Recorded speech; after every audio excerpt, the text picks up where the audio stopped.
제가 좋아하는 선배님의 교회에 이렇게 하나님 말씀을 전할 수 있다는 게 제게 큰 기쁨입니다.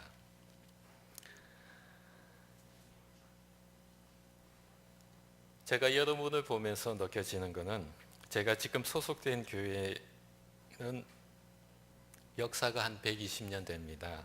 그래서 제 머리 색깔처럼 교인들의 연령이 참 많은, 나이가 많은데 제가 여러분을 보면서 깜짝 놀라겠습니다.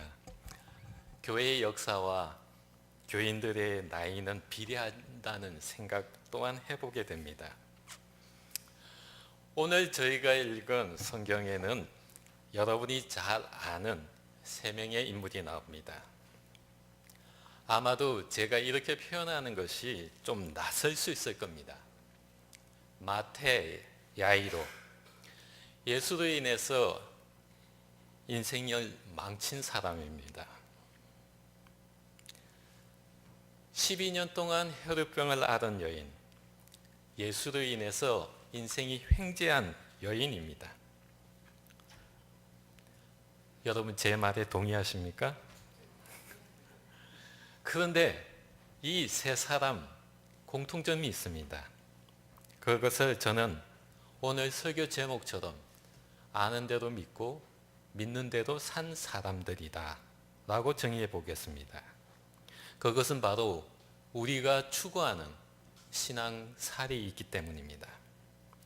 간략하게만 세 명의 인물을 한번 보려고 합니다.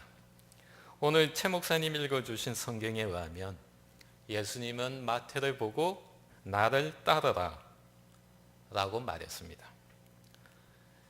아마도 우리가 좀 더 성경의 지식을 가지고 있다면 과연 예수님이 마태에게 나를 따르라 라고 한 게 타당할까 하는 생각을 해봅니다.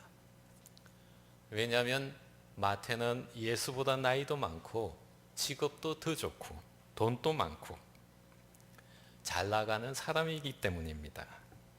그러기에 나를 따르겠습니까? 아니면 저를 따라오시지요? 라고 하는 게 타당하지 않을까라는 생각을 저는 해봅니다. 그런데 우리가 아는 것처럼 예수님은 마태에게 정중하거나 신중한 그런 표현이 아니라 속된 표현을 말하자면 손가락을 가리키면서 너 나 따라와 이런 표현을 했다는 겁니다. 영어 성경에는 follow me 이렇게 되어 있습니다. 그 표현은 너 나 따라와 이런 의미입니다. 만일 여러분에게 누군가가 처음 본 사람이 손가락으로 가리키면서 너 나 따라와 라고 말한다면 우리 모두 마음속에 이런 마음을 가질 겁니다. 별 미친놈 달았다. 아니면 저 웃기는 놈이네. 이런 반응을 우리는 하게 됩니다.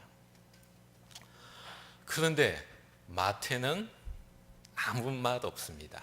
그냥 냅다 예수를 따라갔습니다. 여러분, 마태가 누구입니까? 관세나 통행료를 받는 관원입니다. 유대인의 입장에서 보면 로마의 공무원. 그러니 좋은 감정을 가지고 있지 않습니다. 또한 그의 직업이 세무원입니다. 그때나 지금이나 세무원 하면 우리의 눈은 고운 시선을 갖지 않습니다. 그러나 로마의 입장에서 한번 보십시오. 그는 세금을 잘 걷는 아주 훌륭한 공무원입니다. 좀 더 다르게 표현한다면 출세하는 방법을 잘 아는 공무원입니다.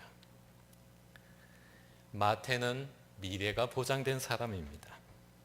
돈을 어떻게 기부해야 되는지, 누구에게 돈을 건네주면 보장된 삶을 살아갈 수 있는 것을 이 마태는 잘 압니다.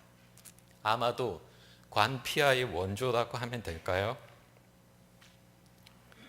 이런 마태를 보면서 우리 마음에 한 가지 유혹이 생깁니다. 돈 되는 일이라면 교회 가는 거 좀 접으면 어때? 2000년 전에 죽은 마태가 살아오는 것도 아니고, 예수님 금방 오겠다고 한 예수님은 2000년이 지났는데 아직도 오지 않는데, 출세해서 교회 헌금 많이 내면 되지 않아? 신앙생활 좀 더디 간다고 해서 뭐 문제가 되겠어 하는 마음이 우리 안에 가지게 됩니다. 여러분 어떻게 생각하십니까? 마태를 보면서 또한 의문을 가집니다. 왜 마태는 그 좋은 직장을 때려치우고 예수님을 따랐을까? 예수님을 따른다면 어떤 보상을 한 게 있지 않았을까? 성경엔 드러나지 않는, 성경에 없는 예수님과 마태의 어떤 숨은 계약. 여러분 아시지 않습니까? 마태는 아주 계산이 빠른 사람입니다. 어쩌면 하나님보다 더 빠른 사람이 마태입니다. 그런 마태가 아무런 계약 없이 그 많은 사람들을 자기 집에 초대해서 아무런 조건 없이 퍼줘? 이해하기 힘듭니다. 분명히 우리가 알지 못하지만 예수님과 마태 사이에는 어떤 미략이 있을 것 같습니다. 두 번째 읽은 18절에서 26절에는 두 명의 인물이 나옵니다. 한 명은 12년 동안 혈루병을 앓은 여인이고, 다른 한 명은 죽은 자기의 딸을 살려달라고 간청하는 관원입니다. 마가복음 5장에는 그를 야이로라고 표현하고 있습니다. 12년 동안 혈루병을 앓은 이 여인은 아는 것이 하나 있었습니다.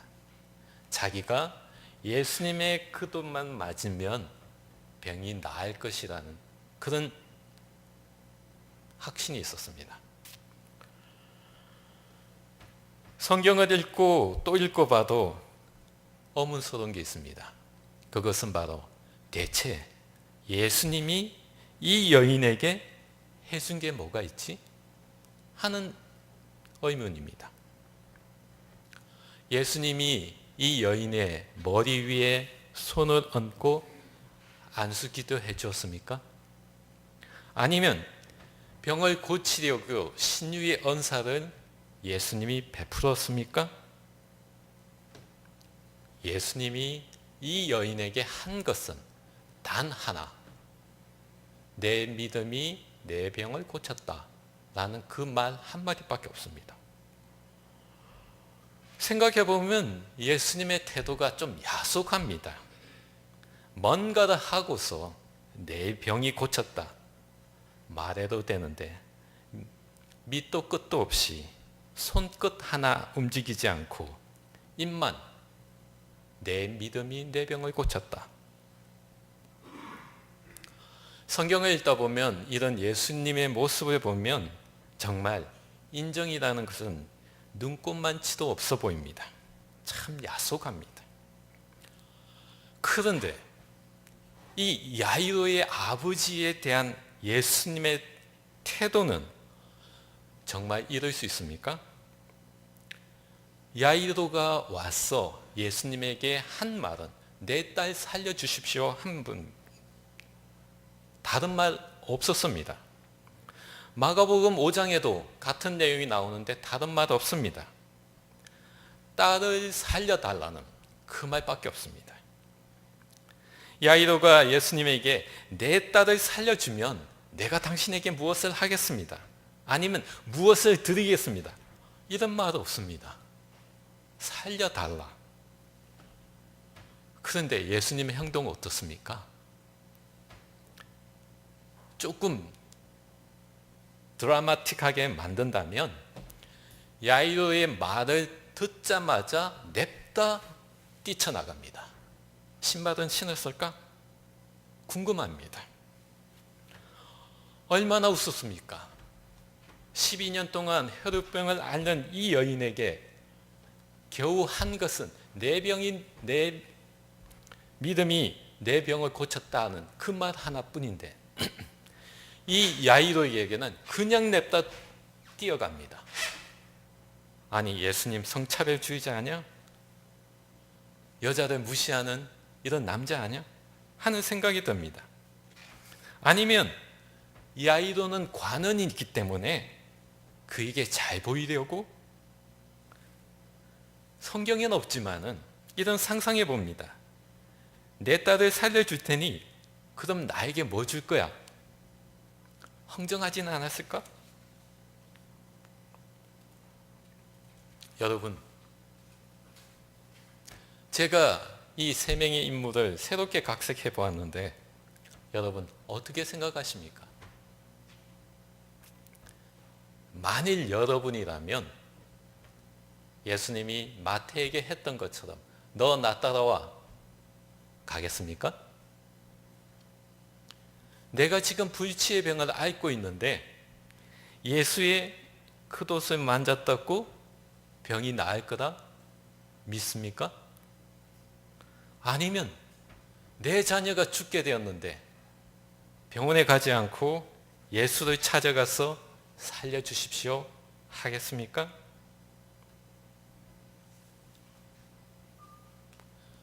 우리가 아는 사실이 있습니다. 예수님을 따른 마태, 신세 망쳤다는 겁니다. 마태는 세관원이란 직업을 포기했습니다. 돈을 더 많이 벌 수 있는, 더 출세할 수 있는 기회, 그는 스스로 포기했습니다. 우리가 아는 또 다른 사실이 있습니다. 예수님이 십자가에 죽으신 후 다른 제자들은 어떻게 했습니까? 베드로, 요한, 그들이 할 수 있는 직업으로 돌아갔습니다. 마태는 어떻게 되었습니까? 다시 세관은 되었습니까? 그러지 못했습니다. 예수 때문에 인생 쪽박찬 사람입니다. 그래도 마태는 좀 낫습니다. 야이로는 더합니다. 딸을 살리기 위해서 야이로 유대사에서 유대교에서 추방당했습니다. 마치 문둥병자가 된 겁니다. 평생 이루어왔던 아니 그의 가문이 이루어왔던 모든 명성, 권력, 지위 하루아침에 다 없어져 버렸습니다.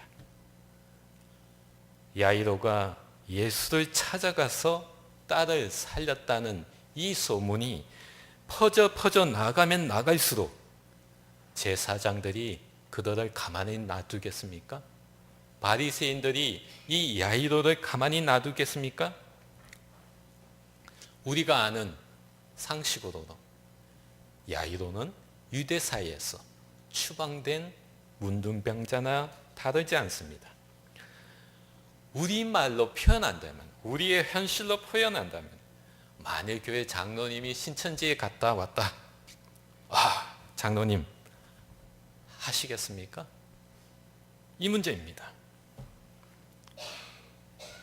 딸은 고쳤지만은 그는 유대율법을 파괴했고 유대율법의 배신자요 배교자가 되었습니다. 그는 더 이상 회당에서 머물 수가 없습니다. 전도 유망한 한 가문의 가장, 그리고 그의 후손들이 유대 사회에서 지녀야 할 모든 명성을 이제 야이로는 모든 것이 없어졌습니다.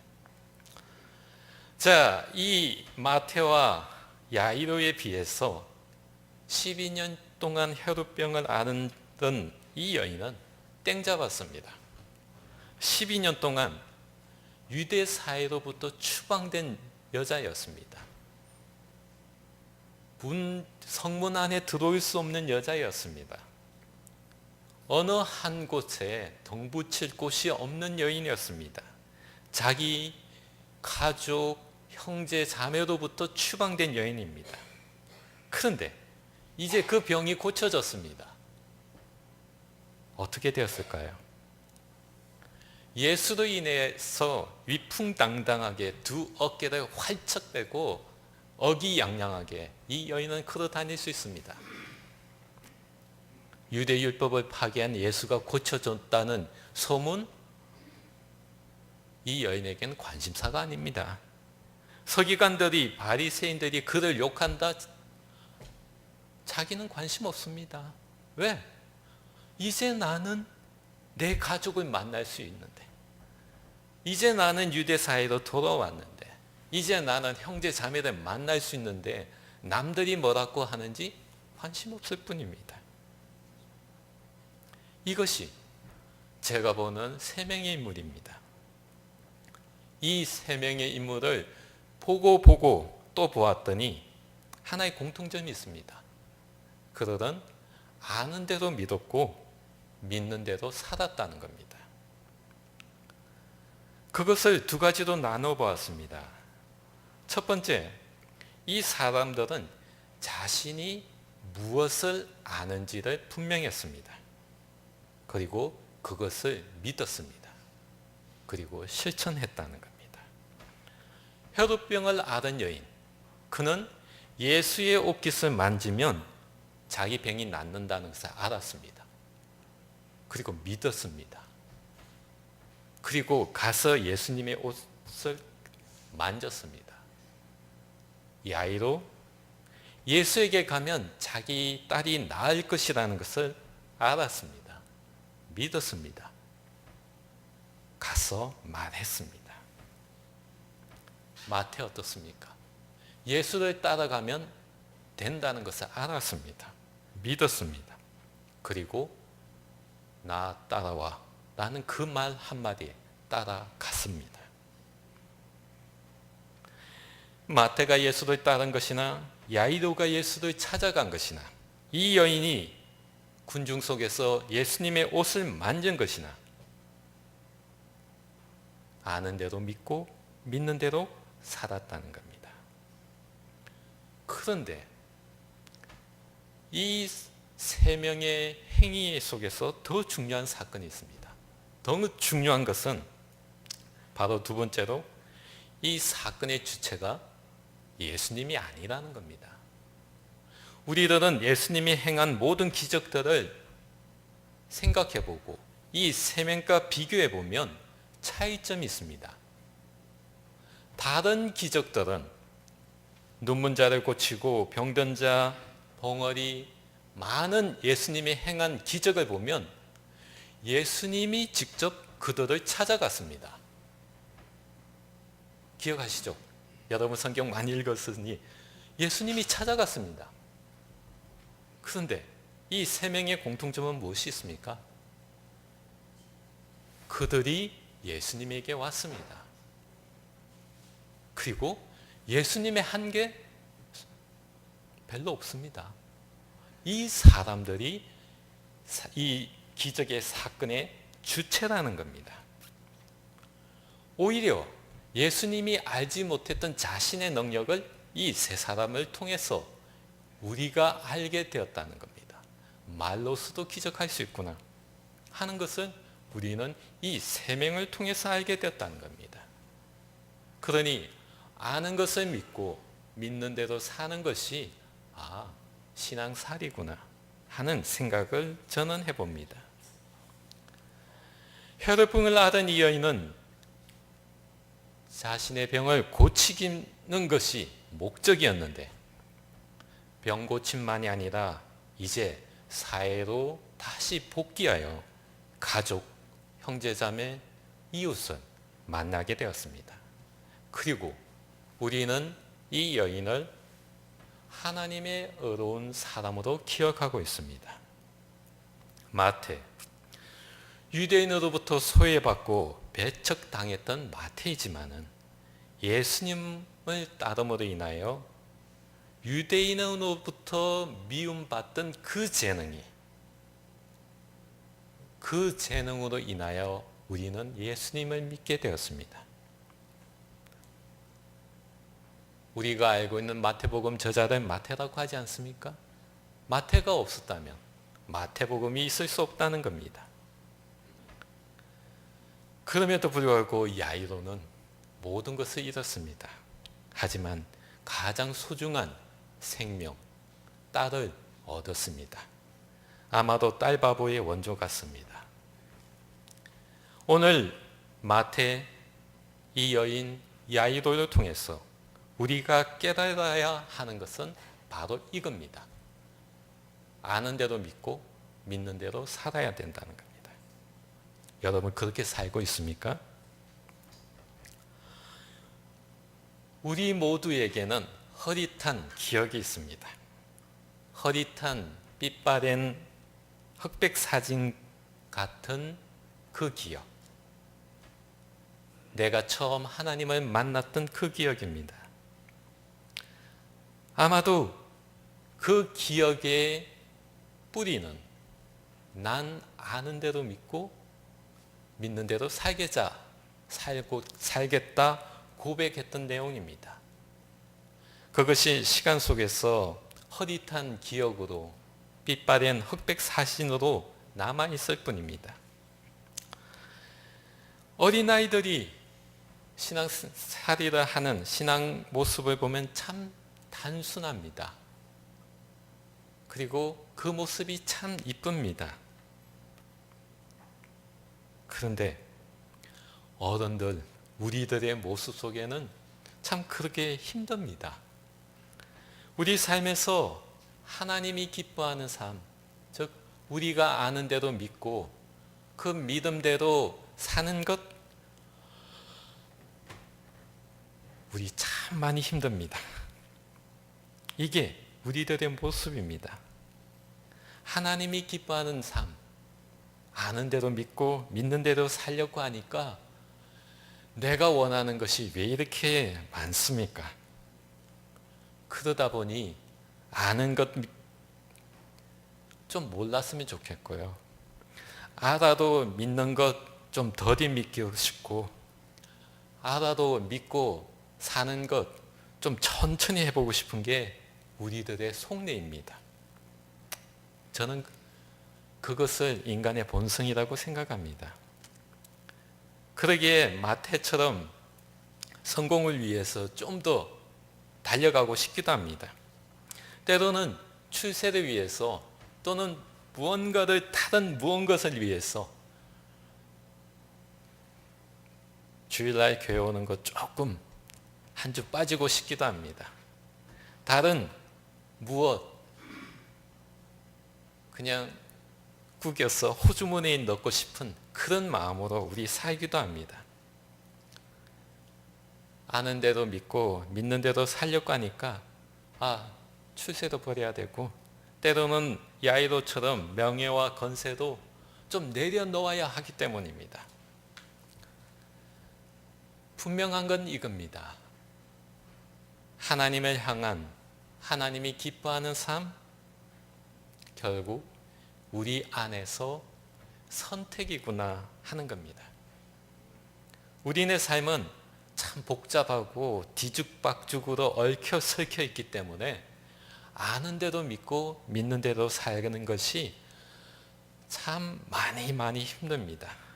그래서 알면서도 모르는 척, 알고 믿으려니 덜 믿고 싶고, 살려고 하니 그거 내일 할게 하는 마음은 우리는 가질 뿐입니다.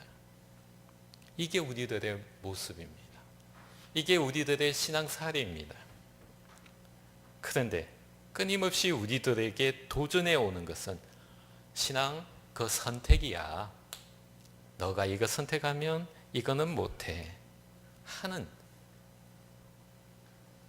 결단의 시간을 우리에게 다가온다는 겁니다. 그래서 저는 아는 대로 믿고 믿는 대로 사는 것, 놀이터에 있는 시소와 같구나 하는 겁니다. 여러분 잘 아시죠? 시소라는 것은 한쪽이 내려가면 다른 한쪽은 올라갑니다.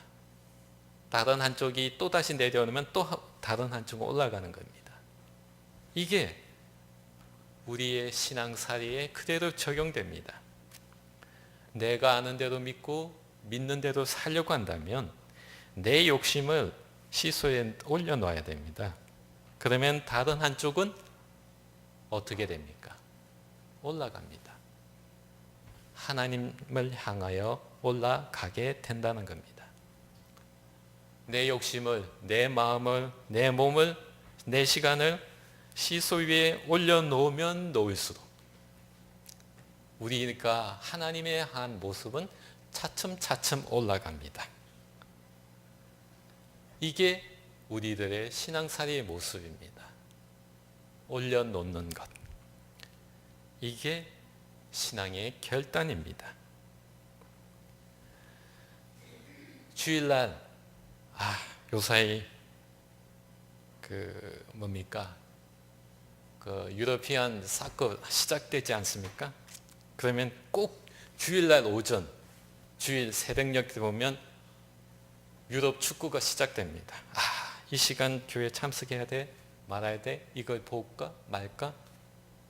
우리의 몸이 두 개라면, 아니 반으로 쫙 나눠서 살아갈 수 있다면 우리들은 신앙살이에 전혀 고민하지 않습니다. 한쪽은 집에서 TV 보고 있을 것이고 다른 한쪽은 교회 여기에 앉아 있을 수 있습니다. 그런데 우리의 몸은, 우리의 마음은 그렇지 못합니다. 하나를 선택해야 됩니다. 이게 우리를 힘들게 하는 이유입니다. 신앙살이를 하다 보면 아는 대로 믿고 믿는 대로 살고자 노력할 때 어떤 순간에 내 자신을 내려놓아야 할 때가 있습니다. 그때 신앙인이냐 아니면 덜 신앙인이냐 구분이 되어집니다. 누구들에게 보여주기 위해서? 아닙니다. 철저하게 하나님과 나의 관계 속에서 결단을 해야 될 때가 있습니다. 그때 우리의 머리는, 우리의 마음은 참 복잡다난합니다.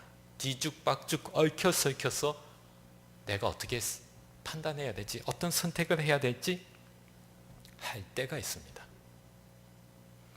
오늘 저는 여러분에게 그때 마태를 생각해 보십시오. 그때 야이로를 생각해 보십시오. 그때 12년을 혈우병을 앓은 이 여인을 생각해 보십시오. 그러면 내가 어떤 선택을 할 건지 우리는 명확하게 드러날 것입니다. 이게 신앙입니다. 그때 내 앞에 내 발목을 잡는 그것들을 향하여 이렇게 외쳐보십시오. 난 아는 대로 믿고 믿는 대로 산다. 아마 이렇게 외치면 옆에 있는 사람들이 마치 이상한 사람, 좀 미친 사람처럼 쳐다볼 겁니다. 그 눈빛 순간입니다. 하지만 여러분이 외치는 그 외침이 여러분의 삶을 바꾸게 만들 겁니다. 그 외침을 외쳤던 자가 마테오, 그 외침을 외쳤던 자가 야이로요. 12년 동안 혈우병을 앓은 여인입니다. 오늘 저는 여러분에게 내가 내 삶의 여정 속에서, 신앙의 여정 속에서 갈림길에 놓여졌을 때 이 세 명의 우리의 선배를 기억하시라 하는 겁니다. 그리고 난 아는 대로 믿고 믿는 대로 산다. 크게 외쳐보십시오. 그러면 여러분의 선택이 여러분의 인생을, 더 나아가서 여러분의 자녀의 삶을 바꾸어 놓을 것입니다. 기도하겠습니다.